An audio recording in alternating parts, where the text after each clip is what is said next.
Let's talk some toys in here. Hey, how's it going everyone today? It's the Man-Child. Alright, so today for review, this is going to be part 19 of opening up my MOTU Classics figures for talk and review. So pretty much this is the next 3 Classics figures I picked out, part of the series of opening up my Classics. We have TRAP, VIKOR, and FANG-OR, which FANG-OR and TRAP were both Super 7 figures when they took over the license, and then of course VIKOR was part of the Mattel Classics line. And this also goes back to the Pre-Eternity and the Powers of Grayskull series, which this was a concept figure, I believe. It was supposed to come out during the vintage days, but they never got to one. It has some art. Of course, they put them in the classics. But anyway, these are 3 figures I picked out. They look really cool, and let's get to them. First up, let's take a look at VIKOR, what they're calling He-Man of the North. So VIKOR was based off some original concept art that Mark Taylor created, who worked for Mattel Toys, and basically created He-Man, characters like Skeletor. But this is what the figure was supposed to look like originally off that art. And then, of course, the toy line evolved more to what the Filmation series did with Prince Adam and He-Man. And again, of course, that's what the toy line also did. And Filmation was created to sell more toys, whatnot. But yeah, we never got this particular character line. So, of course, years later, we get one in the classics, which is pretty cool. But I gotta say, it's just like he looks like Conan from Conan and the Barbarian. And I believe that's kind of where some of the inspiration came from when creating this character as far as the art. And I believe Mattel Toys, too, had a lawsuit against them when the vintage line first came out with He-Man because they accused Mattel of copying off of Conan the Barbarian because that movie came out around the same time. I believe they won in court because they said there was enough differences between He-Man and Conan. So, one of those things from the story I remember. But, yeah, it definitely looks like Conan. And the Classics line, like all the figures, did a pretty good job on as far as the face sculpt, the weapons, and the overall packaging. And then here's a quick look at the bio for VIKOR. You want to pause and read that? Okay, here's a quick look around at VIKOR out of package, as well as accessories. So, taking a closer look at VIKOR. Yeah, really cool looking head sculpt. Again, I really like the design of the face, as far as the sculpt, the way the eyes are painted. And it's interesting the wash this figure has too all over the body. So it's a dark tan color as far as the main skin, very similar to He-Man, but he has like almost looks like sunburn or something all over the body. That wash, I want to call it. It's pretty cool. It works for him. He has a Viking style helmet, right, with the horns. Yeah, just different. Yeah, a lot of different details going on. You can see some battle damage in the helmet, like little dents and whatnot. Some different colors going on. So you have in the very front this symbol here that's sculpted or raised out. So that's like a bronze color. You have a gold piece in the middle there. You have silver, like a band that goes across the top of the helmet and all, on the outer sides of the helmet. You even have like little rings that the horns come out of as part of the helmet. Here's a look from the front and back, goes all the way around. And then the main helmet itself has like it's like a metallic greenish, or I want to say blue, maybe a green color under my lights. Yeah, the horns are pretty cool. So, yeah, obviously they're just like some type of animal horns that's part of the helmet. And you have the little darker tones up top of the horn. And they're like in they're bone white color, right? Let's see. So he has long hair that protrudes out of the helmet all the way around. And it's really hard, by the way. Like, usually hair is sort of flexible. This is solid. Almost as solid as the helmet and the face. Even the horns are solid, too. They don't really move. They don't articulate. I mean, why would they with the classics? But, I was curious if they did. And it looks like the helmet and the hair, I want to say, they're separate, but they're glued on. So the face and head is its own piece. But the helmet and hair is on, and it doesn't come off. I thought it was all part of sculpt. It might be. It's hard to tell. But, yeah, it's definitely not coming off. But, yeah, really cool details. I like the extra. So you have the black hair with some gray highlights in hair as well. As far as the articulation with this head and helmet and hair, so you can look to the left, but very hindered because of the hair. As far as you're going to go to the right, like so. It's as far as you're going down, looking forward. And that's as far as you're going back because of the hair. Just the overall sculpting design. So very limited as far as the head sculpt. So dropping down as far as the buck, has a typical classic He-Man style buck. And we already talked about the paint that washed on it. Do have the ab crunch, as you can see, obviously. And even that doesn't really... All right, I'm sorry, it's stuck. You can go forward, and as far as you can go back. You can spin at the waist. He has a necklace, a bone necklace, which is pretty cool. That goes all the way around, and it catches the cape, this pelt fur piece, which is sort of his cape. Really good details, like just all the way the fur sculpted, colors. And to remove it, it looks like you could pop the head off and just this whole piece will come right off the neck, which I'm just going to leave it because his head feels like it's, yeah, I was trying to take it off camera. I don't want to mess with the older ball joints, but that's how you can, take it off the body. And you can see underneath it as well, just the back of the aesthetics, the cuts and whatnot. Here's a look at the back. So it has a smoother, as far as textures in the back, and then a lot more fur out on the outside of the cape, just like a real piece of fur. It's cool that you did that. So as far as the arms, they're just He-Man style arms. The articulation go all the way out. Right, you can go down to the body, forward, you can go back, but then you hit this cape unless you move it out of the way, and you can go all the way back. You have the bicep swivel. You have like a leather band, a bicep band. It goes all the way around the bicep, and that's all part of sculpt and painted. But it has extra details like little gold buttons or rivets. You can see that. I guess these are buttons. Like this would go around. You can see the seam, how it would come on and off the bicep. Pretty neat they added that on both sides. You can bend at the elbow and go all the way to the face, to the center of the chest, which is pretty good articulation for this type of style elbow in the day. Of course, these figures, you can see the pins.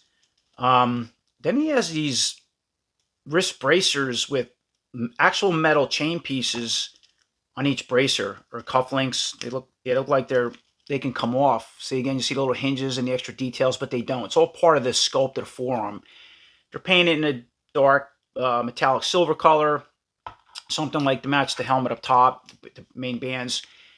And again, the chains are interesting, not only because they're metal, but it almost looks like he was captured at one time and he broke free of the chains or cut him or something. And you have them on both sides, but it doesn't mention that in the bio. So yeah, I have to read more into that. So pretty cool. You got that. The other arms are all the same, again with this bracer and a piece of metal chain that comes off. As far as articulation, let's test it out. You go up, down, same thing forward, all the way back. You hit the cape until you move it out of the way. You have the bicep cut, right? Bend at the elbow, all good stuff. And then you have the weapon gripping hands that can spin on both sides. This one too, I should mention that. But the hands are really hard. I can't even move them. I'm going to have to heat these up, try to bend them out to put a weapon. And this one's really bad on this side. Like, very stiff. It's very hard plastic. Almost as hard as the hair that comes off the helmet. It's interesting with the classics. So, going down to the waist. And, of course, we were talking about spin at the waist. We went through the ab cut crunch. Yeah, it has this extra long, like, loin piece of cloth that comes off the main loin cloth itself. So, you do have the furry kind of shorts going around, but then this piece, you can see, flip it up. It doesn't continue. It's its own design for this. You have a belt piece for this cloth, like has medallions on both sides, sculpted and painted gold, and even little links in between. Again, really cool for that extra detail they did with the classics. In this case, this particular figure. And then moving the pelt cape out of the way. Here's a better look at the back. So you also have this another longer piece of cloth that hangs down with some holes in it, battle damage, wear. And check this out. You also have a leather strap that's for the sword holder. I'll show you in a little while, but the sword can go through that. So you have that detail as well. And then dropping down to the legs. So He-Man style legs as far as the classics. And with this piece here, you can still go all the way out with a split. You can kick forward. So this is flexible enough. And this is a very flexible rubber, by the way. It's a little bit softer than the hair. So you can kick all the way forward. You can go back that far, bend at the knee. You have the thigh swivel. Okay. And then he has He-Man style boots. Yeah, it looks just like He-Man as far as the collars, the lace, the straps. You can spin at the boot. As far as the foot, you can, well, you're supposed to go up and down. Rock, see, mine's stuck. But you can go up and down, rock a little bit. And, oh, these don't show the pins in them. That's pretty cool. And as far as the other leg, same thing. Kick forward, go back, bend at the knee. Now, see, this boot's stuck, so I can't spin the boot. And how about this foot? And this foot's stuck as well. There you go. Okay, so go up, down. There it goes. And does it have a rocker joint in it? Yeah, it looks like it does have a little rocker joint. So these rock side to side. Again, this one's stuck, but it does have all those features as far as the articulation with this figure. Moving on, take a look at VIKOR's weapons and accessories. So check out the sword he comes with. That's impressive looking. Now, this isn't another sword of heat. It's its own unique sword. And if you read in the bio, after King Grayskull's death, he was supposed to kind of help protect the sword until, I guess, another He-Man, which in this case later on, Prince Adam will come along in He-Man if you go back to that story. But yeah, its own unique style sword. Really cool, or excuse me, rigid plastic, so it's not too gummy. But yeah, the details stand out so well. Just the extra little jewels painted, the sculpt, the wrap around handle, which is a dark green color. Got little extra details on the main part of the sword that comes off the handle itself and on the bottom.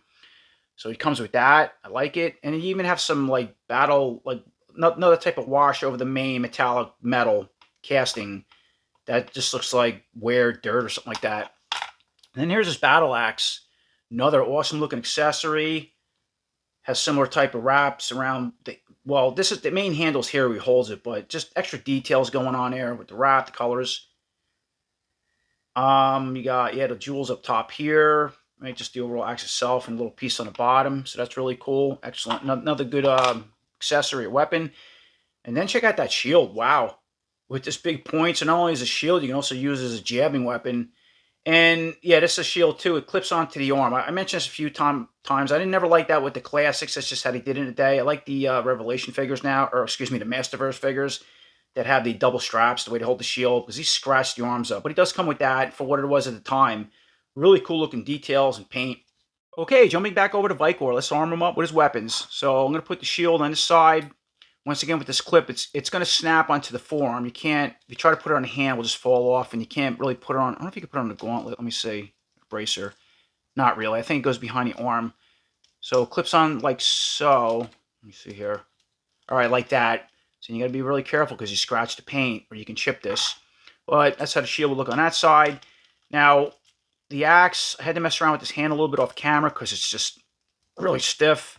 But you have just enough room in there, I think, to get the axe. Nope, I can't even move that, or I'll have to work on that more.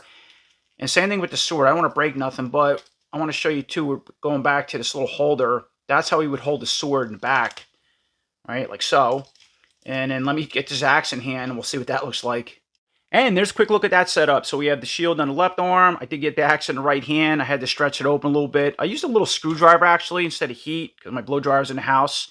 And I actually pried the hand open enough to get the axe in. But you got to be careful with that. And of course, we have the sword in the back. And then here's a look at the sword in the left hand. I put the shield in the right just for something different. So here's a quick look at that setup. And I was wondering if the axe can fit in a sword holder like the sword could. But it's close. Trying to push it through. It might work. But yeah, not really. I don't think it's meant to. So if you didn't want to, use the axe in hand, it's not going to work. I wonder if, can I put it back under, let me try this. Like underneath the cape. Like, no, I don't see that either.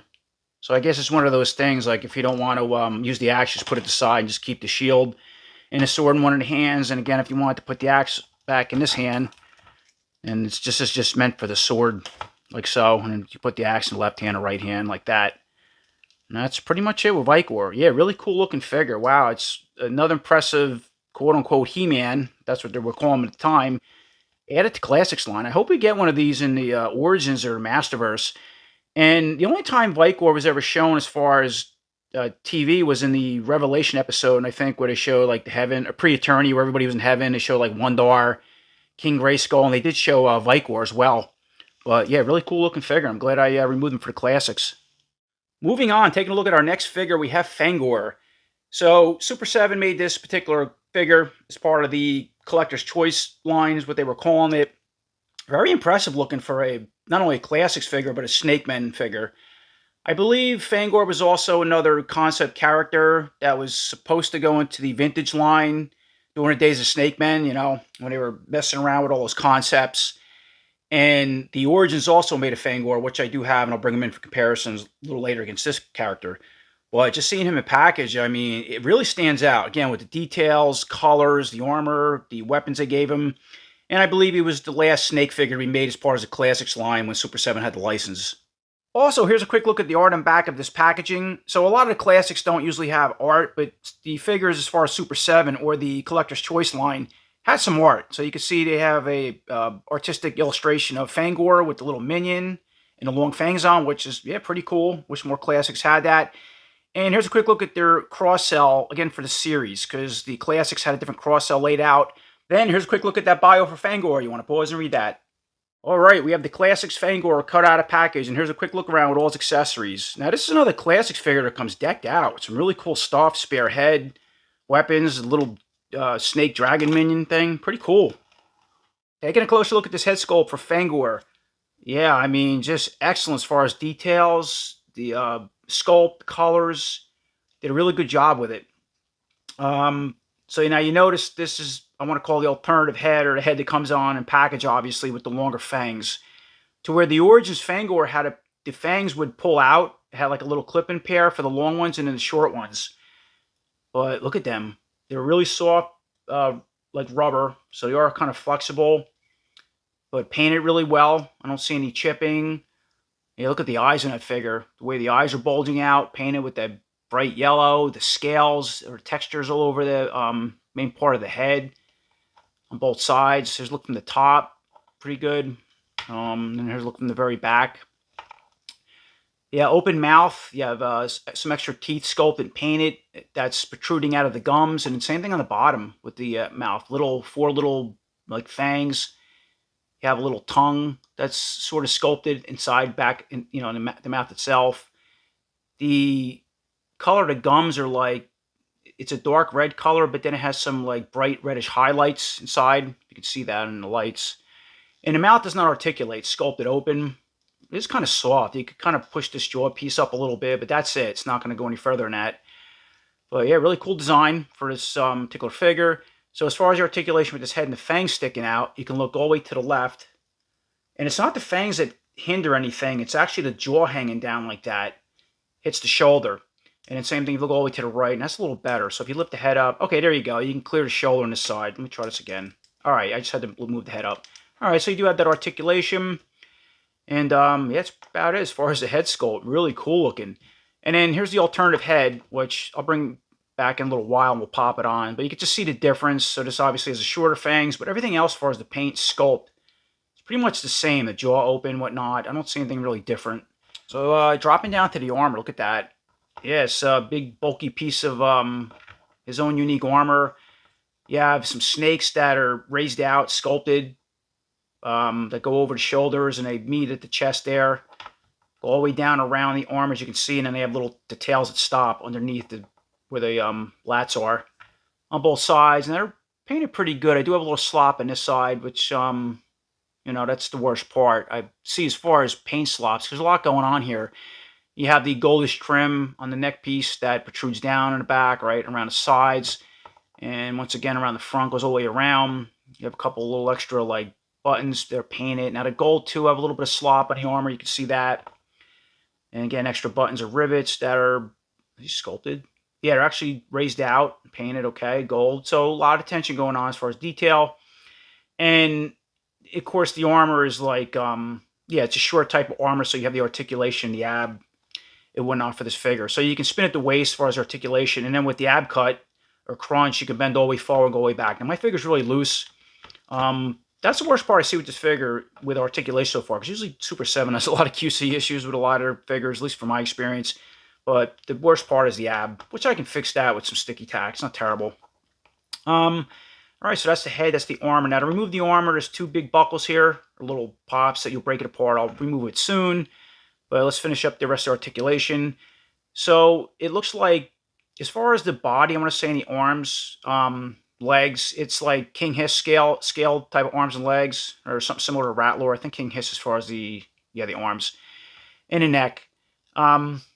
So as far as the articulation with the scaled arms and this armor on, you can go all the way up like so, down to the body, go forward, back. You do have the bicep swivel. Now this too is very loose and sloppy. You can bend out at the elbow and bend it all the way in to, let's see, that's as far as you're going to go to the face. It is very limited. It's actually the big bulky bicep hitting the big bulky armor. Right? It wasn't for that. I could probably go in more. And that's about it to the center of the chest. So very limited. He has his own unique style gauntlet that has, three different layers as far as the sculpt and the paint. So you have like a dark bronze color here, then the red, it's red here to match the armor, like a maroon color, and then a brighter goldish color to the other section of this gauntlet. Now, the gauntlet is all part of the forearm. It's not a separate piece, so it's just sculpted and has multiple layers of paint. And then he has a 3-finger weapon gripping hand with claws on it that are painted, right? So you can spin it the hand, and they don't go in and out, but it is, let me see, it is pretty soft, but the nails are really sharp. And then moving back over to the other arm, all the same, right? Go down, up as far as articulation. The fangs are in the way, forward, back. Now this bicep swivel is really tight, so you can go like this, but I can't. Oh, there we go. Okay, so it moves that way. Same thing, bend up at the elbow, straighten it out. And let's see how it goes to the face. Any better? Not much. Go to the face, side of the body.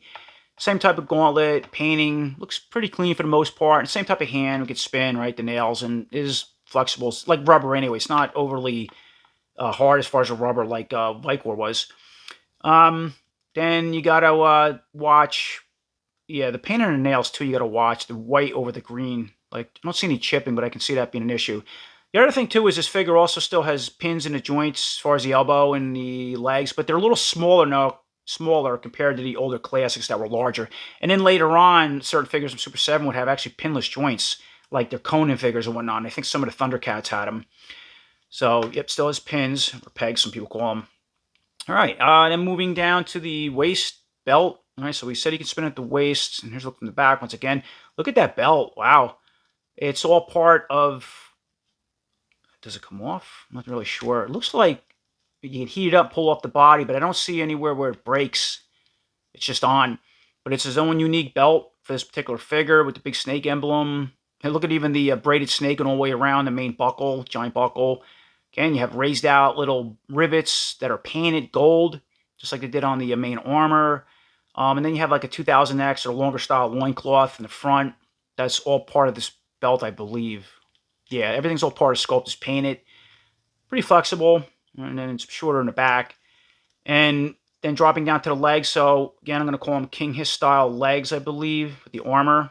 Came off the Classics King Hiss or something similar to it. Maybe the 2000X King Hiss had something like this too.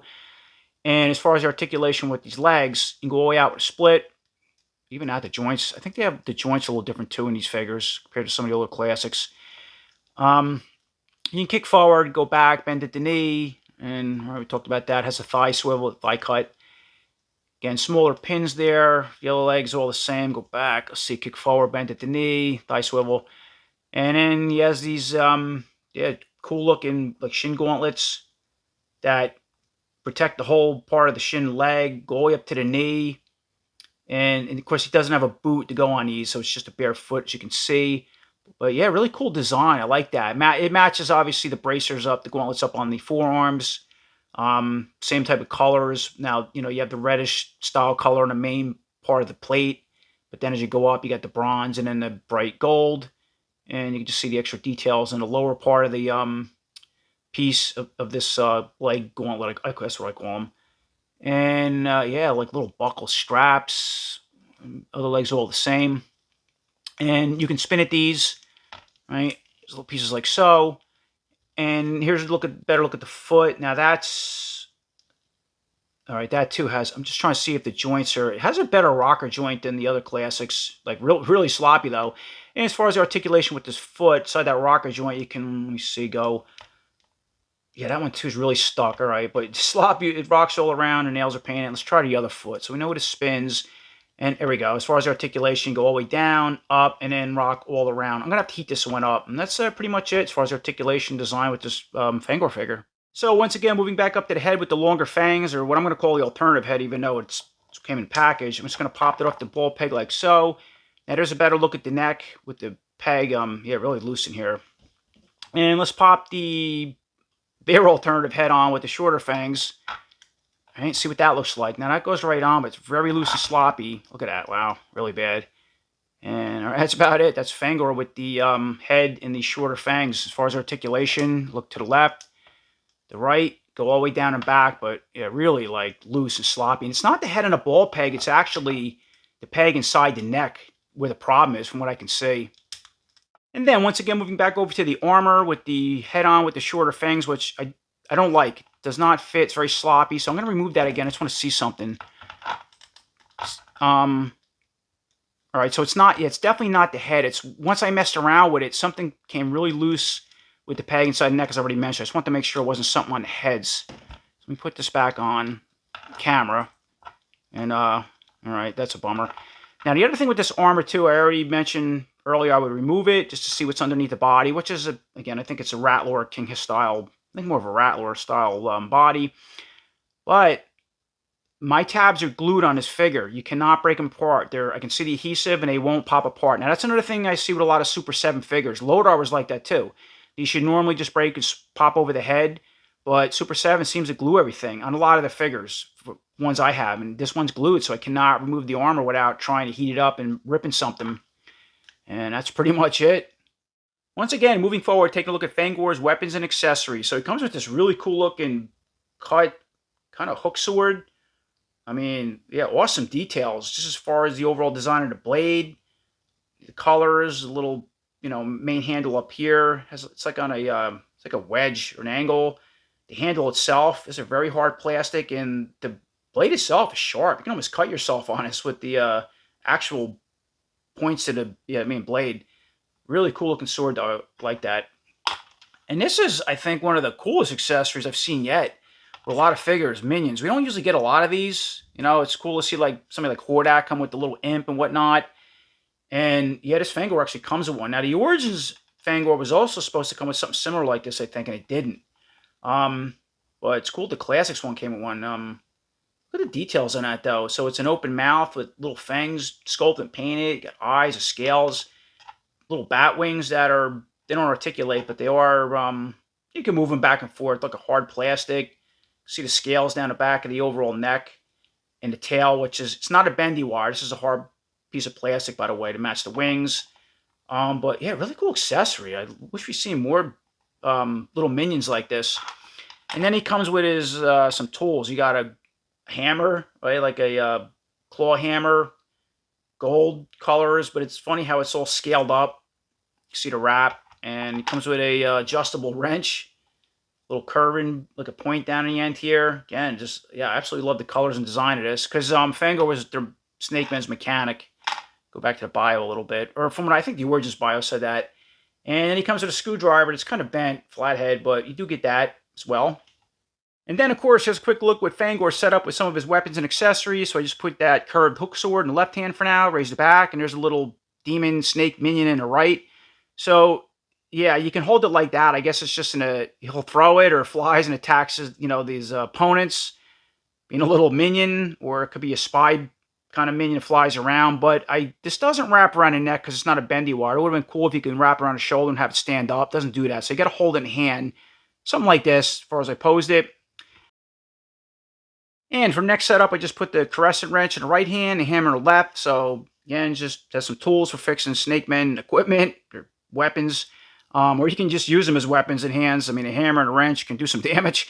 And you notice, too, I also put the head on with the fangs once again, because I like that better than the short head. And I did take that minion and just tuck the tail and back of the armor like so. So it is rubbery enough to push that in and make it look like it's flying around his neck. So it is an alternative, being that this isn't a rubbery, bendy wire type tail, and you can wrap around the neck or shoulders if you want to set them up like that. Okay, jumping ahead and taking a look at a comparison, or at least the only comparison we have available as far as FANG-ORs. So once again, here's our Classics FANG-OR against the Origins FANG-OR.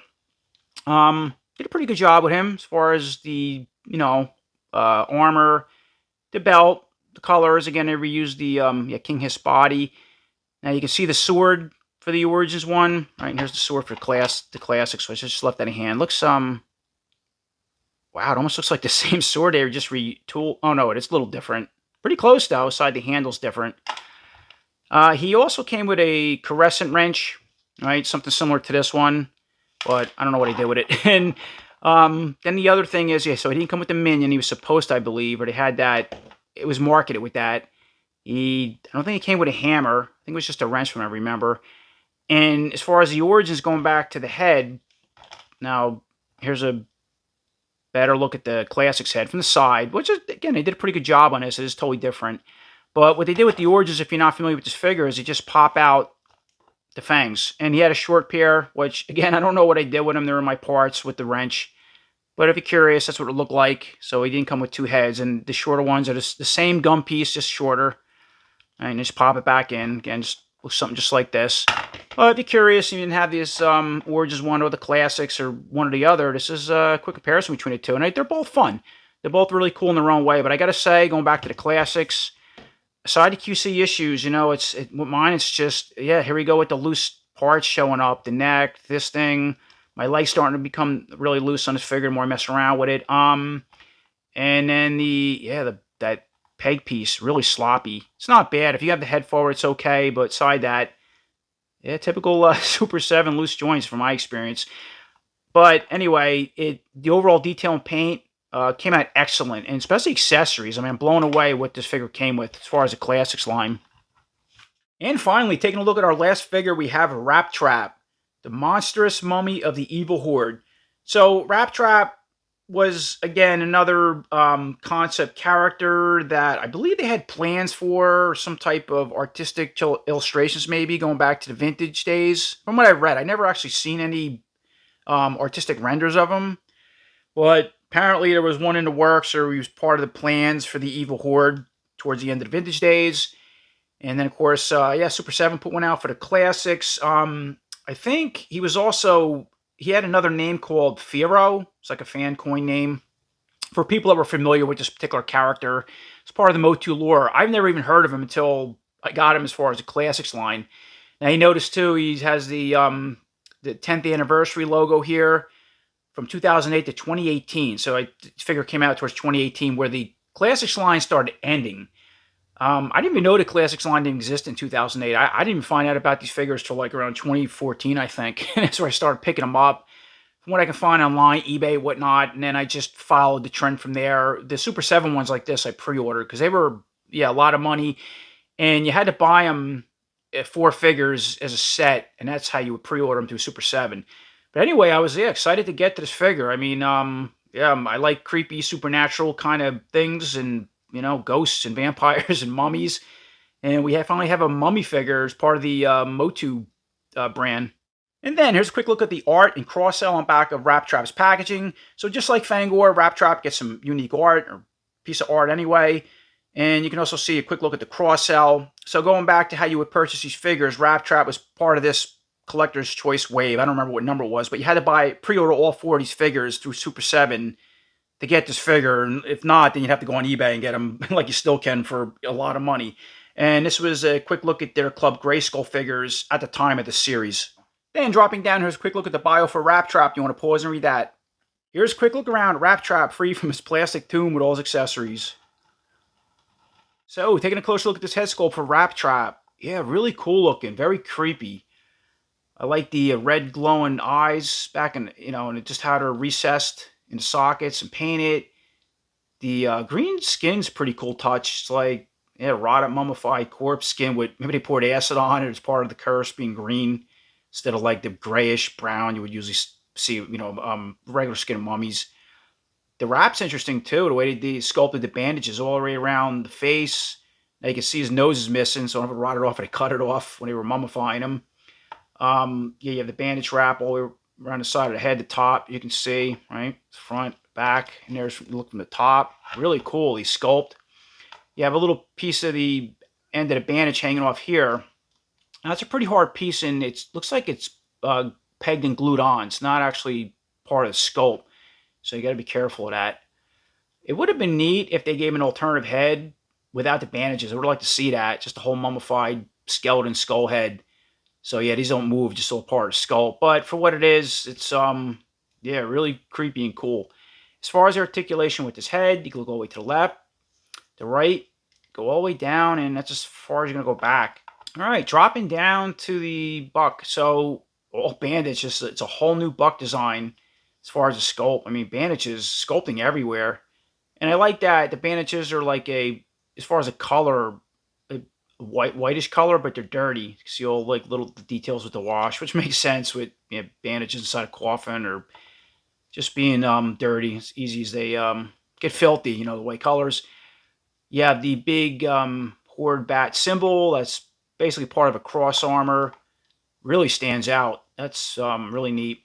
And then you have the straps that it's all part of sculpt. It comes all the way around the bottom and the top, and it's yeah, it's like a dark reddish color, but also has just, yeah, like wear, age, or just dirt on or something like that. I guess that's intended. So there's a couple different colors going on as far as the bat, but it's bright red overall, and then the straps are black. And then spinning them around, you can just see how the cross straps, again, all part of sculpt, go away across the body, and all the bandages. There's like so much going on with the bandages. It really catches your eye. Look from the sides, right? The buck, the other side under the arm out of the way, like that. Yeah, really good job with the details. So so you do have the ab crunch cut, right, with the bandages, so you can still go forward and back. You can spin at the waist. And then moving back up to the arm, you have bandages that go all the way over the shoulder, all the way down to the bicep. Now, I don't know if this figure...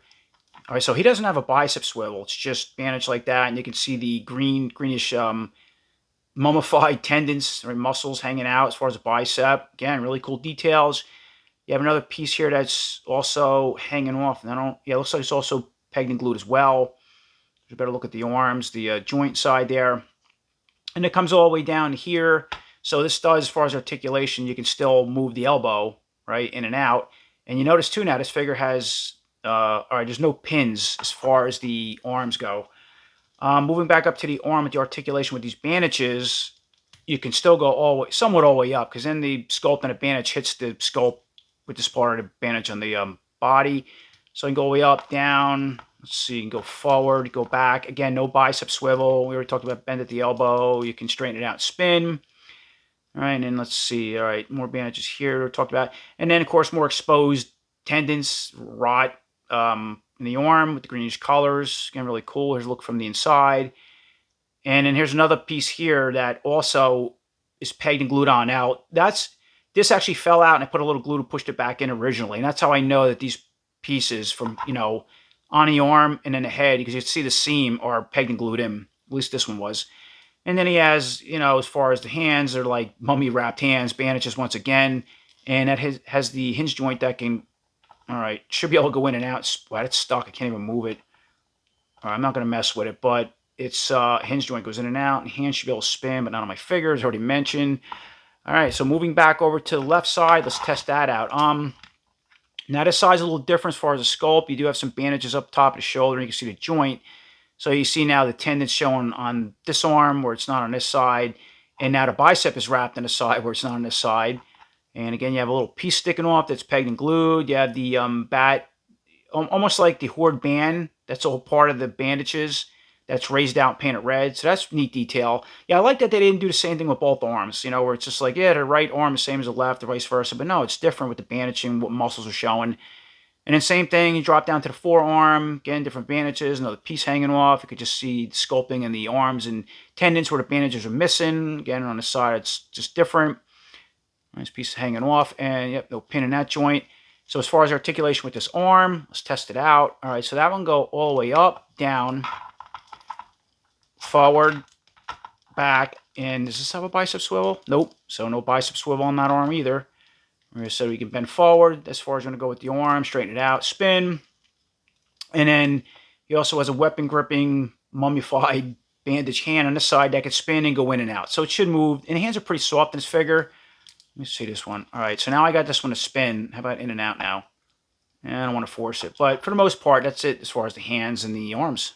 Then once again, looking at the waist, we know we can spin at the waist. He has a black leather style belt, very similar to the cross strap. That just is all part of sculpt, goes all the way around, as you can see.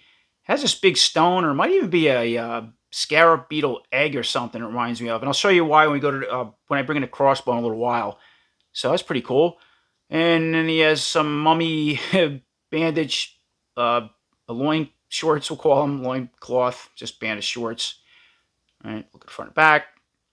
And taking a look at the legs. So again, the legs are just, as far as the bandages and what muscles are showing and whatnot, just totally different on both the left and right side, just like the arms. Yeah, look at the muscles inside, how they just sculpted it all. Right, colors as far as the left leg. And then the right, of course, you have bandages that's overlaps, but then you can see the outer part of the muscle in this leg. Yeah, a lot going on. Right, so here's a look from the front to back. As far as articulation with the bandaged legs, you can go all the way out with a split, kick forward, go back, bend at the knee. All right, now this one does have the peg or pin showing, but it's actually covered with another little piece that's pegged and glued on as well, little bandage. You can see from the inside there, okay? And then same thing with the other leg, so we can kick forward for articulation, right? Go back, bend at the knee, and you can see the pegs in that one on the inside. Better look at the bandage is going all the way down. And then we get down to the ankles. So yeah, again, you have just can see the scope with the bandages, right? Muscle, tendon, fibers. It's different on this leg. And then over to the left leg, we have the horde bat symbol once again. That's on the bandages. That's raised out, painted red. And this, calf or legs fully bandaged all the way down. Right, and as far as a foot, you have just a regular bandaged foot. And as far as articulation with that, you go up, down, and rock and spin all around. So it has really good like rocker joints and just overall joints as far as a foot. And now does he spin too? I want to see something. No, so like a boot, there's no cut up here where it spins. Does he have thigh? Okay, so the thigh does, I missed that. So he does have that. It's really confusing all the bandages. It throws me off too because there's like little points again where the biceps don't spin in his figure, but yet the elbows do. You don't have pins in the knees, but up in the arms, but then you have them in the legs. Like a lot of unique design choices for the figure. All right, and that being said, then the last part is this. Does this spin? See, it almost looks like it does with the bandage, but no, I don't think it doesn't. All right, so that doesn't spin. And then as far as the articulation in this foot, let's test it out. So you can go up, down, and spin rock side to side. And that's all there is to this mummy figure, Wrap Trap. A lot of cool details. Again, with the bandages, the colors, the muscles. It's really cool. Moving on, take a look at Wrap Trap's weapons and accessories. So like all the members of the Horde as far as the classics, they all get some type of Horde style crossbow. Now look at this one. This is one of the most impressive crossbows I've seen yet. And they're all very impressive as far as the classics Horde members. But here you go again. You got that sacred artifact scarab beetle, right? That's on top of the crossbow itself with the wings, the big jewel piece in the front, made pinchers or mandibles, I guess. Yeah, excellent detail, colors. Now mine does have a little chipping here on the metallic greenish part of the beetle. Well, the gold looks pretty good. And do have a little chipping here and some slop. And then you have some like ancient Egyptian type of scriptures or something here, hieroglyphics maybe, on the end of the handle itself. And then if you flip it around, there's a look at the underneath with the handle. So that's an awesome looking crossbow accessory. And then for his final accessory, he gets this curved, like Egyptian style sword. Look at that. Wow. And then check out the handle. That's even more impressive. It's a cobra snake. Really good details, the paint. And yeah, two really cool accessories to add to a Horde mummy figure. Then, of course, just a quick look at Wrap Trap, all armed up with both accessories. So I just put the Horde-style crossbow in the right hand, raised up, and that curved sword in the left. And then lastly, I just switched the weapons up. So now we have the crossbow in the left hand, pointed forward more, the sword in the right, raised higher. And I just wanted to spread the legs out a little more, put him in a different battle position, see how he holds. Because the feet on his figure are getting very loose. Alright, so that about does it for part 19 of opening up my MOTU Classics figures for talking reviews. And I gotta say, again, 3 really cool looking figures for this Classics series. I mean, they are all so unique in their own ways as far as the paint, sculpt, design, just the idea of the overall character. The most impressive one is FANG-OR, no doubt. I mean, just the look of them, scales, the different heads. Right, the weapons, colors, the armor, the minion, you name it. I mean, even that big head with the, the fangs sticking out. Yeah, I just put the short one on for now because this one's getting really loose because of the weight. But unfortunately, with this figure, again, it's just those typical Super 7 QC issues where you start getting a lot of loose joints. I see with every Super 7 figure I ever owned. A lot of problems, a couple paint issues, but not bad. Beside that, those kind of things I can fix up with like clear gel, sticky tack, helps tighten the joints. But the neck one's difficult. I try to fix it up off camera by putting gel down in there, and I still can't get that little ball socket to just stiffen up. I'm gonna have to put something else in there. But those little things. What an impressive, beautiful looking figure. The accessories ahead and whatnot. Wrap Trap too is really cool. I only have a supernatural mummies, part of the MOTU brand or lore. I mean, really impressive. The sword, the crossbow, the way they sculpted all the bandages and the green muscle fiber and tendon showing, the horde bats symbols with the leg, the chest, the arms, just incredible. Yeah, it would have been neat if he had some articulation with it. It's missing articulation up on the bicep as far as a swivel.